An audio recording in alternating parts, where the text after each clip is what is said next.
Brew and the Zachary Broncos on the road in district at Woodlawn tonight, coming off that loss against Liberty early on. No score first quarter. Michael Kirby across the middle to Ladarius Dunn. First down, same drive. Jumbo package in. Tyleek Lewis with the jump. There'd be an offsides penalty, so they go for two and get it. 8-0 Zachary. And then Woodlawn's third drive of the ball game. Caden Randall comes in, touches the ball, and throws it. Although Alonzo Luckett did a lot of the running here, the speed, and eventually, well, see, he convinces the ref. He said, yeah, see, yep, okay, I called it first. 8-8 tie at that point. Still first quarter, same score. Zachary has an answer. Lewis out of the Wildcat, 15-8, strike up the band. Thank you very much. Second quarter, same score, third and long. Willie Johnson to Tricoby Reams, and he turns on the burners.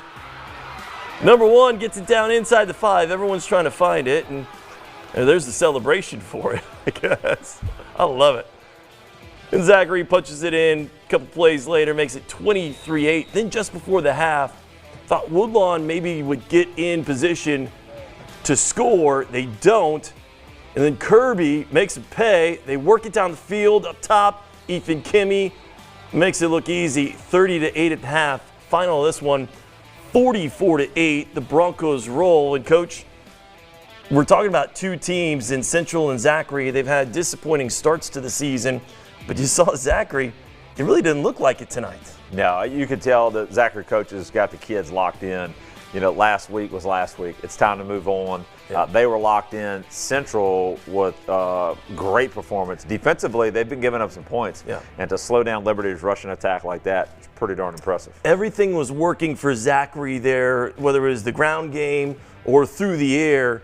And it's weird to just have it not click and then all of a sudden click. I'm sure LSU fans would love for that to be the case tomorrow night. That's right. That's right. Maybe Trey Dez, you know, with that Broncos spirit can make it happen for the Tigers. All right, let's go Walker at Dutchtown for our next game there on the docket. Both coming off a loss. Walker 1-6 on the season. That's unlike them. Scoreless in the first.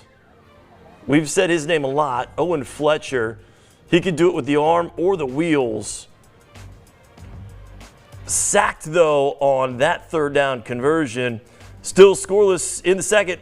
Walker Hayden for Walker High. Touchdown, Wildcats. They get out on top. Later in the second, still a 7-0 lead. Dutchtown trying to cut into that lead. Up top to Martell Rogers. Do we have a play of the week nominee? Game ball winner. Game ball, man, they're showing out tonight, Coach. Right. Owen Fletcher now to Carter Heaton. Maybe a little misdirection, a little trickeration. 7-7 at that point. Final seconds of the half. Still tied. Walker driving.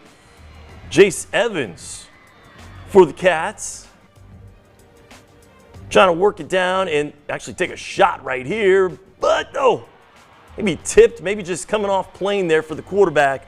That one is picked off in the end zone. Marcelo Rizzuto returns it to midfield. 7-7 there at the half. And this one kind of a low scoring. Kind of weird for us to say 19-14 is low scoring, but in this day and age of high school football, it certainly feels like it. Let's take you out on the road. EA in 5A taking on the number 2 team in 4A. An amazing program in Teurlings Catholic.